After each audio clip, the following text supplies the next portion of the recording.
כולם ותודה שחזרתם לפה בעוד סרטון שלי. אז היום יש לי פה אורח כמו שאתם רואים.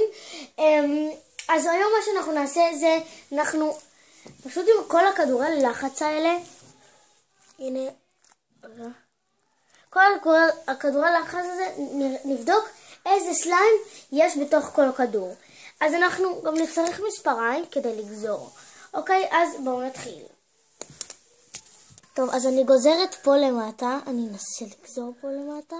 אוקיי, לא מצליח לי. טוב, אז אני, הנה, יתפוס לי. לא נגזר, אוקיי, נגזר. אוקיי, אז תחשבו מה יש בפנים. בואו אני אראה לכם. אוקיי, יש בפנים פלוץ. אוקיי, אז כן, זה הסליים שיש בפנים. זה מה שאני עושה, אני מוציאה. ונחזור עליכם שכבר נוציא את זה. טוב, אז הנה הסליים שהיה בפנים, הוא היה סליים ממש קטן, הוא סגול חום כזה. אז סורי מאוד על המשפט שהיה פה. אז כן, הנה הבלון. והנה הסליים. טוב, אז אנחנו נעבור לסליים הבא.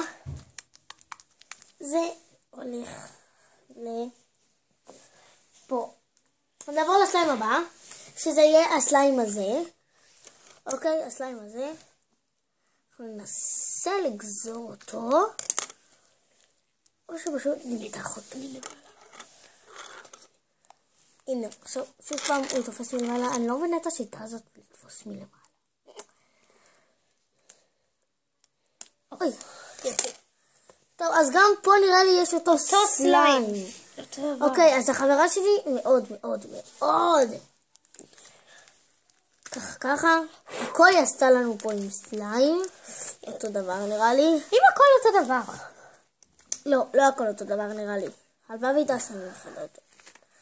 נקווה שהכל לא אותו דבר. כן. שלא סתם עשינו את הסרטון הזה בשביל שכולם אותו דבר. טוב, אז זה מאוד מאוד מאוד קשה להוציא מפה את הסליים, בגלל שהסליים הוא... לא משנה.